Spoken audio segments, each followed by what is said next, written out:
Assalamualaikum warahmatullahi wabarakatuh. Perkenalkan, nama saya Indra Vinesa dengan NPM 2010121111274. Mata kuliah Ilmu Negara dengan dosen pengampu Resma Bintani Gustaliza, SH.MH. Baiklah, langsung saja kita mulai. Tujuan dan fungsi negara. Pertama itu tujuan negara. Dalam setiap pembahasan tujuan dan fungsi negara, warga negara dibagi menjadi dua golongan, yaitu pertama, golongan yang menetapkan tujuan dan melaksanakan fungsi negara itu. Kedua, golongan untuk siapa tujuan dan fungsi itu diadakan. Dengan ini, negara sudah secara tegas dipandang sebagai alat dan bukan sebagai tujuan tersendiri. Negara adalah lembaga sosial yang diadakan manusia untuk memenuhi kebutuhan-kebutuhan yang vital. Sebagai lembaga sosial, negara diperuntukkan untuk memenuhi keperluan-keperluan seluruh rakyat negara tersebut, bukan untuk segolongan orang tertentu. Ada beberapa pendapat tujuan negara di antaranya. Menurut Plato, dalam bukunya Republik, negara timbul karena adanya kebutuhan-kebutuhan umat manusia. Tiada manusia yang dapat memenuhi semua kebutuhannya sendiri-sendiri. Sedangkan masing-masing manusia mempunyai banyak kebutuhan, oleh karena itu dibentuklah negara. Menurut Aristoteles, hampir sama dengan Plato, yaitu bahwa negara dibentuk dan dipertahankan karena negara bertujuan menyelenggarakan hidup yang baik bagi semua warga negaranya.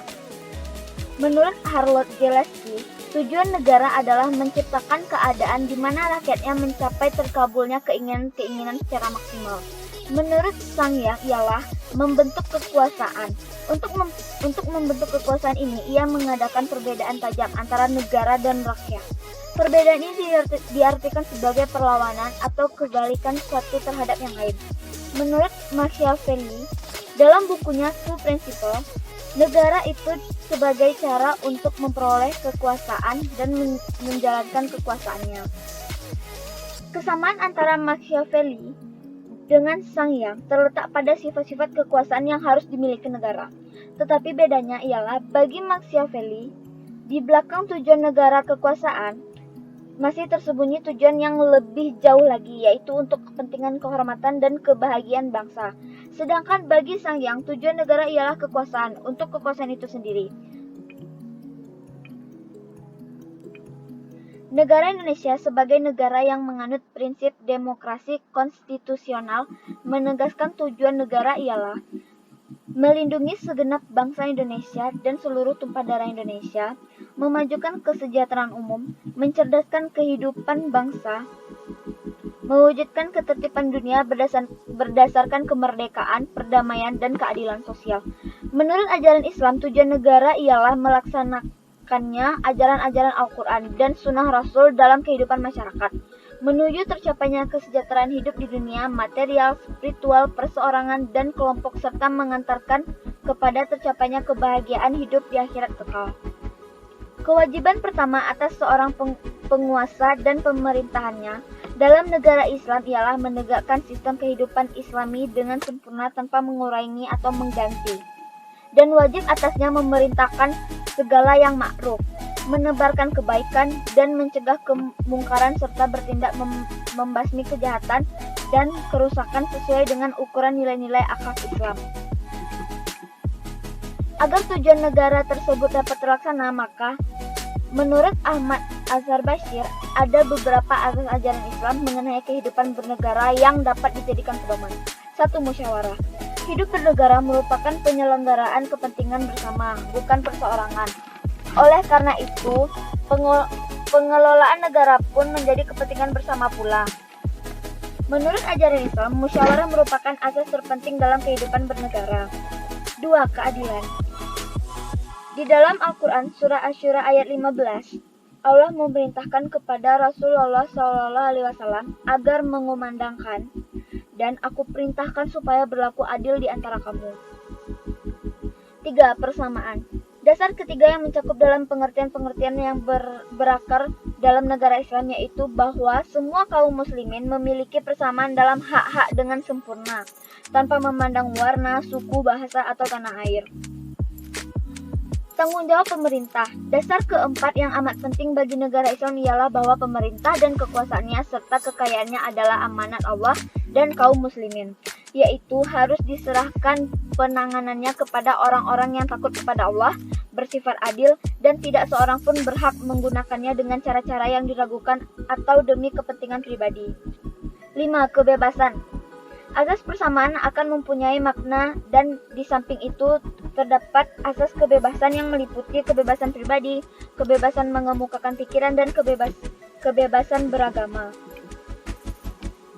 Fungsi negara diartikan sebagai tujuan daripada organisasi negara untuk mana negara itu diadakan. Fungsi negara yang pertama kali dikenal abad 16 di Prancis. Fungsi negara ada 5, yaitu diplomat, defense, finance, justice, dan polis. Menurut John Locke, fungsi negara dapat dibagi menjadi 3, yaitu fungsi legislatif, fungsi eksekutif, fungsi federatif. Dalam pemandangan John Locke, fungsi mengadili termasuk tugas dari eksekutif. Teori John Locke kemudian disempurnakan oleh Montesquieu yang membagi negara menjadi 3 fungsi, tetapi fungsi itu terpisah dan dilaksanakan oleh lembaga yang terpisah pula. Ketiga fungsi negara menurut Montesquieu ialah fungsi legislatif, fungsi eksekutif, dan yudikatif. Ajaran pemisahan kekuasaan telah memperlihatkan corak yang beragam di berbagai negara. Pemisahan kekuasaan dapat dipahami sebagai doktrin konstitusional atau doktrin pemerintahan yang terbatas, yang membagi kekuasaan pemerintah dalam cabang kekuasaan legislatif, eksekutif, yudikatif. Tugas eksekutif ialah menjalankan hukum, tugas legislatif ialah membuat hukum, dan tugas yudikatif ialah menafsirkan hukuman. Perbedaan antara kebebasan yang ditawarkan oleh demokrasi dan kebebasan yang ditawarkan oleh diktator terletak terhadap pemisahan kekuasaan ini. Dalam kekuasaan diktator, keputusan terletak hanya pada satu atau jumlah kecil orang, dan karena sistem semacam ini tidak memiliki sistem kontrol terhadap kekuasaan, warga negara kemudian sangat bergantung terhadap kebaikan hati dari mereka yang memegang kekuasaan. Mekanisme yang dikembangkan ialah membagi dan mendistribusikan kekuasaan pemerintah untuk mencegah tirani dan kekuasaan sewenang-wenang. Dan cara pengendalian utama yang diterima adalah dengan meletakkan 3 tipe kekuasaan pemerintahan dalam legislatif, eksekutif, dan yudikatif. Konsep Montesquieu seperti halnya konsep Locke merupakan suatu pemikiran yang mengimbangi kekuasaan absolut melalui pemisahan kekuasaan. Oleh karena itu, pemisahan kekuasaan lebih merupakan doktrin hukum atau legal doktrin daripada dalil politik atau political postulate.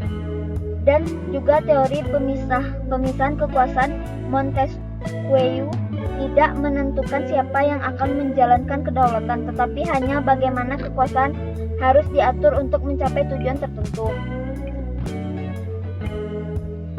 Selain ahli-ahli di atas, dari negara Belanda juga ada ahli yang bernama Van Vollenhoven yang membahas fungsi negara itu ialah 1.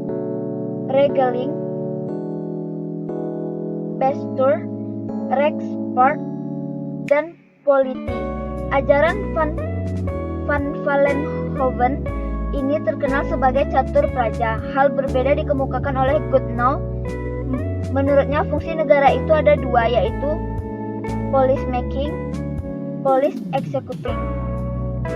Ajaran Goodenough itu terkenal sebagai dwi praja atau dikotomi. Timbulnya ajaran Goodenough adalah sebagai reaksi terhadap suatu ajaran yang menghendaki penggantian orang-orang dalam pemerintahan. Ajaran ini terkenal sebagai spoil system yang diperkenalkan oleh Andrew Jackson di Amerika Serikat. Menurut Maududi, fungsi negara dibagi menjadi 3 macam, yaitu legislatif, eksekutif, yudikatif.